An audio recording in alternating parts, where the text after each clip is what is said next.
유로파리그 무대에서 승점 3은 맨체스터 유나이티드가 결선 토너먼트 진출 티켓에 최고골로 승점을 쌓을 수 있는 것이다.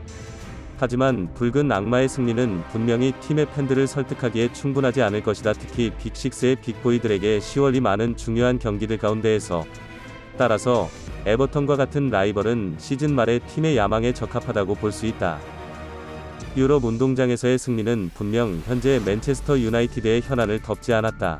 아마도 붉은 악마와 오모니아가 맞붙는 비율만 봐도 잉글랜드 대표들이 구글에서 업데이트조차 하지 않은 팀과 격돌하는 것이 얼마나 어려웠는지 팬들은 어느 정도 이해할 수 있을 것이다. 실점은 에릭 텐 하그의 학생들에게 쉽게 다가왔고, 우연히 올드 트래퍼드 홈팀의 수비가 너무 취약하다는 느낌을 주었다. 자신들보다 훨씬 과소평가된 팀들 앞에서도 네덜란드 주장이 상황을 통제하지 않으려면 빠른 시일 내에 해결책을 찾아야 할 것이 분명하다는 얘기다. 지금까지도 맨체스터 유나이티드는 월드컵 이전 시대에 그들의 용기를 시험하는 데 어려움을 겪었다. 특히 10월은 프리미어리그 정상급 시니어들이 직접 라이벌과 돌파구를 마련할 수 있는 기회이자 소중한 기회가 될 것으로 보인다. 에릭 텐 하그 본인과 그의 학생들은 이것을 잘 이해하고 있으며 전 아약스 암스테르담 주장의 전술적 의도를 위한 최적의 포메이션을 찾는 것이 매우 중요할 것이다. 이 가운데 메시가 여전히 높이 날고 있는 가운데 CR7 이올 시즌 더 많은 승리를 찾지 못하면서 크리스티아누 호날두의 이야기가 다시 한번 팬들의 입에 오르내리고 있다. 팬들은 시간이 정말로 포르투갈의 슈퍼스타를 이겼는지 의문을 제기해야 할 것이다. 호날두 자신도 이 시기에 자신에게 닥친 압박과 변화를 이해했다. 하지만 진실은 항상 가슴 아픈 것이고 전 레알 마드리드 스타인 그 자신 또한 올해 대회의 나이와 목표에 맞게 자신을 변화시킬 필요가 있다는 것을 이해할 필요가 있다.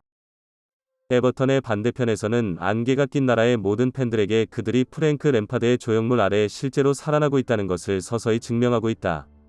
홈팀 구디슨 박이 새 시즌 개막전에서 2패를 당한 뒤 안개나라 1부 리그에서 6경기 연속 무패 행진을 했다. 특히 최근 머지사이드 지역의 직접적인 라이벌인 웨스트함과 사우샘프턴을 상대로 두 차례나 승리를 거둬 영어교사 제자들에게 큰 탄력을 주고 있다.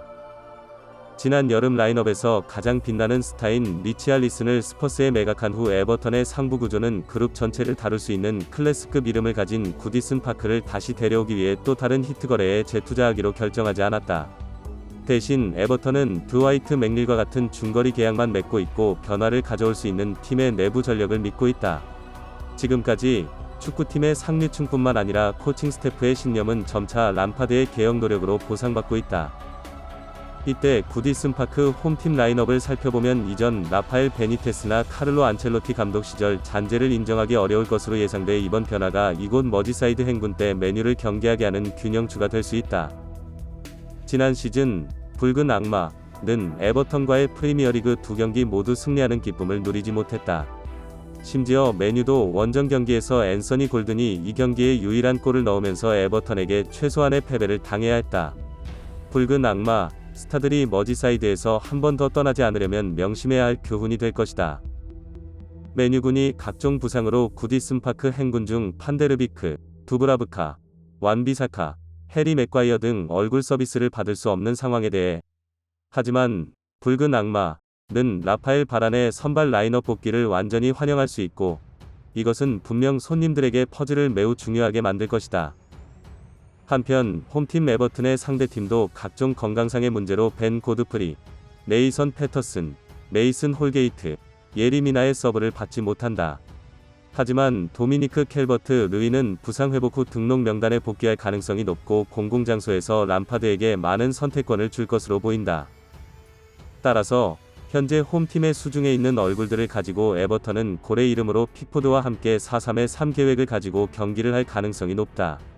타르코 우시와 코디 미드필더는 잉글랜드 골키퍼 앞에 방패를 형성하게 되는데 콜먼 장군은 붉은 악마의 스피드 훈련 방어에 중요한 역할을 하게 된다. 미콜렌코 옆에는 반대편에서 경쟁할 사람이 있다. 홈팀의 중앙 미드필더 3명은 구에에, 이와비, 오나나의 조합이 될 것이다. 신예 마우페이는 앤서니 골든과 그레이의 지원 외에 에버턴의 공격에서 가장 높은 선수가 될 것이다. 맨체스터 유나이티드 방문자들에게 대해야는 여전히 4-3-3이 템플 가드 포지션에서 대체 불가능한 얼굴이 될 것이다. 붉은 악마, 쿼터백에는 마르티네스와 린델로프가 중앙 지역에 포진하고 디오고 달로는 계속 오른쪽 윙을 맡고 루크쇼는 반대편에서 선발로 복귀한다. 맥토미네이는 미드필더들이 에릭센, 브루노 페르난데스와 함께 가장 낮은 위치에서 선발로 복귀할 예정이다. 붉은 악마의 공격에 대한 3부작은 왼쪽 복도에 있는 고급 래쉬포드, 반대편 날개에 있는 안토니우스와 마샬이라는 뾰족한 이름이 될 것이다.